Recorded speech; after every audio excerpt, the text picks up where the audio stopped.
નમસ્કાર વિદ્યાર્થી મિત્રો, ધોરણ 10ના પ્રેક્ટિસ વર્કમાં ચેપ્ટર નંબર 7ના સ્વાધ્યાય 7.1નો દાખલા નંબર 15 જે વિદ્યાર્થીઓને ડાઉટમાં છે એમનો આપણે સોલ્યુશન કરીએ. તો દાખલો એવો કંઈક છે, સાબિત કરો કે 2a, 4a, 2a, 6a અને 2a પ્લસ વર્ગમૂળમાં 3a, 5a સમભુજ ત્રિકોણના શિરોબિંદુઓ છે. આપણને એવું કીધું છે કે આ ત્રણ જે શિરોબિંદુઓ છે સમભુજ ત્રિકોણના શિરોબિંદુઓ છે એવું આપણે સાબિત કરવું છે. તો હું પહેલા બિંદુઓના નામ આપી દઉં. એ બિંદુ લઈ લઉં 2a, 4a, જેને આપણે કહી દઈએ x1, y1. બીજું બિંદુ છે બી બિંદુ 2a, 6a, જેને આપણે કહી દઈએ x2, y2.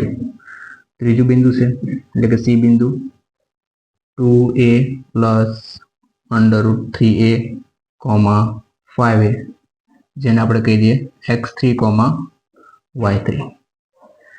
હવે જો આપણે એને સમભુજ ત્રિકોણ સાબિત કરવું હોય તો શું કરવું પડે? તો કે ત્રિકોણની ત્રણેય બાજુ એટલે કે AB, BC અને AC. જો આપણે ત્રિકોણ દોરીએ તો આપણે ત્રિકોણ આવો કંઈક મળે, ત્રિકોણ ABC. સમભુજ કીધું એટલે ત્રિકોણ A, B અને C માં જોઈએ તો ત્રિકોણની ત્રણ બાજુ AB, BC અને AC ત્રણેય બાજુની જો લંબાઈ સમાન આવે તો ત્રિકોણ સમભુજ ત્રિકોણ બને. બરાબર છે. તો પહેલા આપણે 1 by 1 ત્રિકોણની બાજુની લંબાઈ શોધી લઈએ અંતર સૂત્રનો ઉપયોગ કરીને. તો AB બરાબર AB સ્ક્વેર બરાબર અંતર સૂત્ર લખીએ તો શું થશે? તો કે x1 માઇનસ x2 નો whole square plus y1 minus y2 નો હોલ સ્ક્વેર.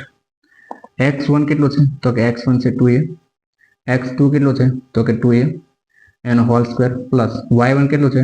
તો કે 4a માઇનસ y2 કેટલો છે? તો કે 6a એનો હોલ સ્ક્વેર. હવે અહીંયા 2a માંથી 2a બાદ કરીએ તો આપણને મળશે 0, 0 નો square plus 4a minus 6a આવશે માઇનસ 2a એનો સ્ક્વેર. 0 નો વર્ગ કરો તો 0 આવશે, એનો કોઈ મતલબ નથી. બરાબર. તો આપણે નહીં લખીએ માઇનસ 2 નો વર્ગ 4 અને a સ્ક્વેર એટલે થશે પ્લસ 4a સ્ક્વેર. હવે માઇનસ 2a છે, માઇનસ સંખ્યાનો આપણે વર્ગ કરીએ તો એ પ્લસ થઈ જાય. બરાબર છે. તો પ્લસ 4a સ્ક્વેર. આ આપણને AB સ્ક્વેર બરાબર મળ્યો છે. જો આપણે AB શોધવાનું હોય તેથી AB બરાબર શું થાય? તો કે આપણે આનું વર્ગમૂળ કાઢવું પડે. 4 નું વર્ગમૂળ થાય 2 અને a સ્ક્વેર નું વર્ગમૂળ a. તો આપણને AB બરાબર મળ્યું 2a.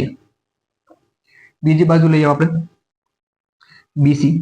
BC સ્ક્વેર એના બરાબર શું થશે? તો કે અંતર સૂત્ર લખીએ તો x2 માઇનસ x3 નો whole square plus y2 minus y3 નો હોલ સ્ક્વેર.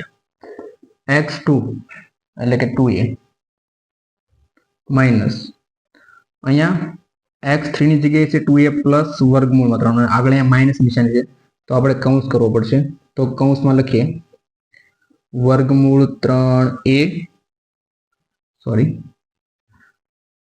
2a પ્લસ વર્ગમૂળ 3a એનો હોલ સ્ક્વેર પ્લસ y2 ની કિંમત કેટલી છે? તો કે 6a અને y3 ની કિંમત છે 5a. તો 6a માઇનસ 5a એનો સ્ક્વેર.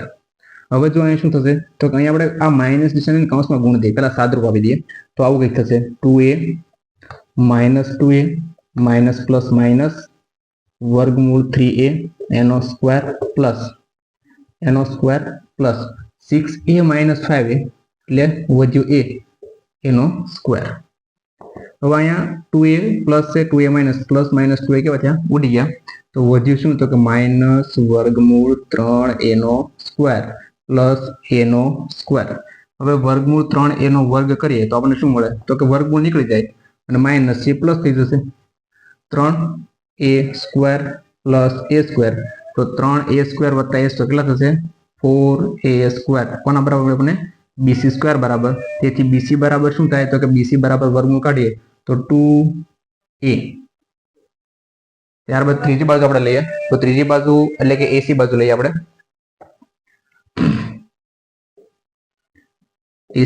AC સ્ક્વેર બરાબર સૂત્ર શું બનશે? તો કે AC સ્ક્વેર બરાબર a અને c લેવાનું છે એટલે x1 માઇનસ x3 નો whole square y1 minus y3 નો હોલ સ્ક્વેર લખી દો અહીંયા x1 માઇનસ x3 નો whole square plus y1 minus y3 નો હોલ સ્ક્વેર. તો કિંમત મૂકીએ તો x1 કેટલું છે તો કે x1 છે 2a માઇનસ x3 કેટલું છે તો કે x3 છે 2a પ્લસ 3a તો કૌંસમાં લખવું પડશે 2a પ્લસ વર્ગમૂળમાં 3a એનો હોલ સ્ક્વેર પ્લસ y1 કેટલું છે તો કે 4a અને y3 છે 5a તો અહીંયા થશે 4a માઇનસ 5a નો સ્ક્વેર. હવે અહીંયા શું થશે તો કે નિશાની કૌંસમાં ગુણ દઈએ તો 2a માઇનસ પ્લસ માઇનસ વર્ગમૂળમાં 3a એનો સ્ક્વેર પ્લસ 4a માંથી 5a બાદ કરી દઈએ તો આપણને મળશે માઇનસ a નો વર્ગ. હવે પ્લસ માઇનસ 2a ઉડી ગયા એટલે આપણને મળ્યું માઇનસ વર્ગમૂળમાં 3a નો વર્ગ વત્તા માઇનસ a નો વર્ગ કરો તો પ્લસ a સ્ક્વેર વર્ગમૂળ 3a નો વર્ગ કરો તો કેવું થઈ જશે તો કે વર્ગમૂળ નીકળી જશે માઇનસ નિશાન નીકળી જશે 3a square plus a square એટલે થયું 4a સ્ક્વેર કોના બરાબર તો કે ac સ્ક્વેર બરાબર અને આપણે તો ફાઇન્ડ કરવાનો છે ac તો ac બરાબર શું થાય તો કે સામેથી વર્ગમૂળ કાઢી નાખીએ તો આપણને મળશે 2a.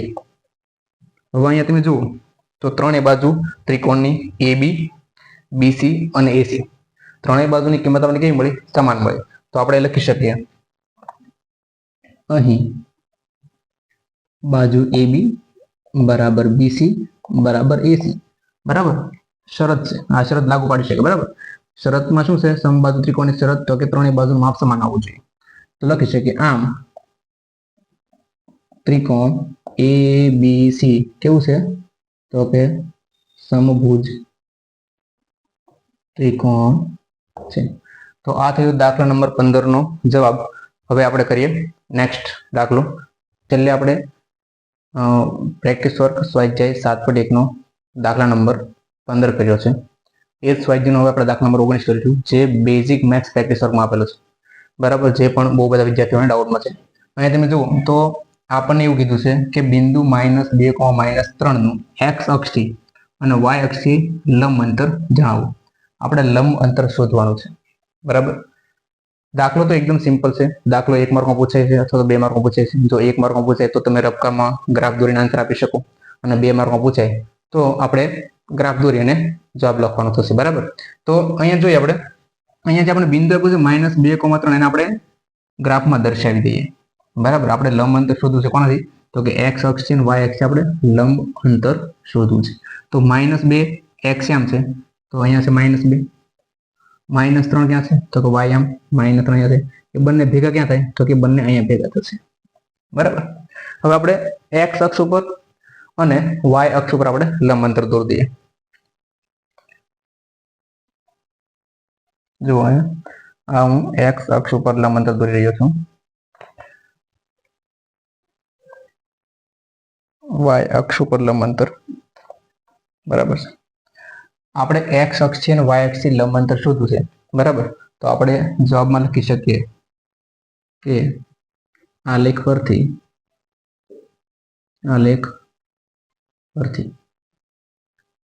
x અક્ષથી લંબ અંતર બરાબર x અક્ષથી લંબ અંતર. હવે કઈ રીતે ગણવું x અક્ષ છે આપણે લંબ અંતર પૂછ્યું બરાબર. તો આપણે x પર જે લંબ દોર્યો છે એ કેટલા એકમ x અક્ષથી દૂર થાય છે તો કે 1 એકમ 2 એકમ અને 3 એકમ. તો x અક્ષથી લંબ અંતર આવશે 3 એકમ. એ જ રીતે આપણે y અક્ષથી લંબ અંતર શોધવું છે તો y અક્ષથી લંબ અંતર બરાબર. તો આપણે જે y અક્ષ પર લંબ દોર્યો છે બરાબર એ કેટલા એકમ લાંબો છે તો કે 1 એકમ અને 2 એકમ. તો y અક્ષથી લંબ અંતર થશે 2 એકમ. એકદમ સિમ્પલ આન્સર છે બરાબર. અહીંયા જુઓ તો આપણને x અક્ષથી લંબ અંતર મળ્યું 3 અને y અક્ષથી મળ્યું લંબ અંતર 2. આ થયો દાખલાનો જવાબ.